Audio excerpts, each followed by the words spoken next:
everyone. I am Jenris Dulay, and my topic is about internal analysis, operational, and market aspect. The learning objectives of this lecture is to identify the strengths and weaknesses of the company in terms of operations and marketing, and as well as use internal analysis to improve the company's operations and marketing strategy. As the previous lecturer have discussed, management and human resource are some of the major aspects in determining the strengths and weaknesses of a company in internal analysis. Operational aspects and market aspects are also included in the internal analysis, wherein operational aspects deals on how the entity runs its core business, and market aspects is to determine how goods or services are generated by the project which are needed and demanded. Under internal analysis, we assume first the operational aspect as the strength of the company. So first, building the right foundation from the start. A close-knit team sharing the same goals and is determined in achieving those goals can make a big difference among other competitors. Next is the aiming for transparency within and between departments. The more the information flow from one team to another, the lower the risk of errors in the work are. Next is choosing the right person for the job. There are different individuals and they have different qualities that are suited for a particular job. Next is making use of data for decision making. Data collection and interpreting can reduce the number of variables and increase the chance of smooth sailing. Next is receiving team feedback. Shareholders and owners can easily lose track on core operations, which impedes their decision-making strategies. Next is focusing on customer service. So, always remember that the customers are always right and they should never be ignored or underestimated. Lastly is the having a long-term plan. Good adaptability and planning can both ensure the survival and growth of the company.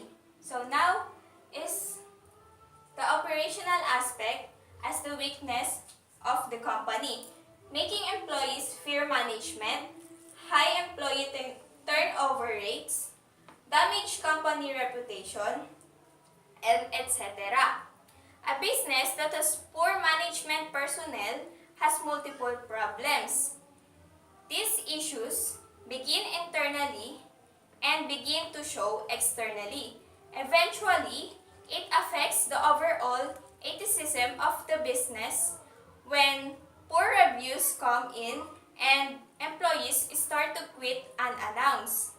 So it is important for the company to employ the right management personalities and skills on what the particular business needs.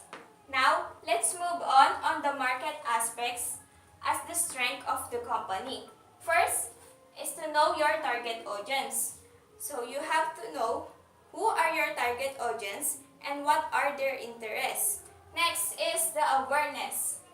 The ultimate goal of any business is to build and gain trust from their current clients and to achieve better brand awareness to their target audience.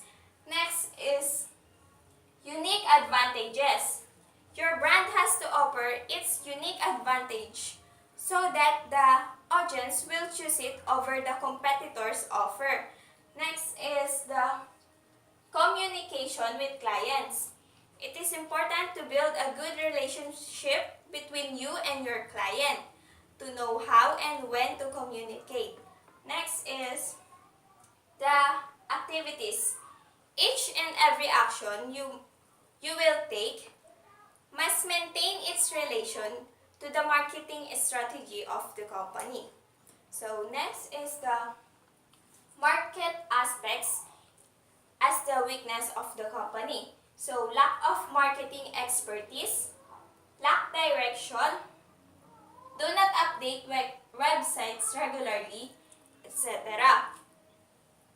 An even bigger problem is that we assume that the marketing can stand on itself. A clear marketing strategy is a necessity for any business. It dictates the importance of budgeting and good long-term planning decisions. It also affects on how you will assign your employees and how much workforce are you going to assign in a designated work.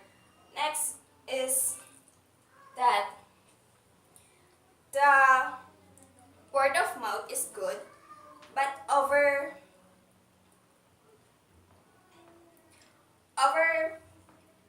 enthusiasm on your products might lose a good marketing plan. So, in a nutshell, it is important to use internal analysis to know the strengths and weaknesses of your company so that you will be able to know where the problem is coming from, how to address that problem, and how to prevent the problem from happening. So that is my lecture all about. Thank you for listening.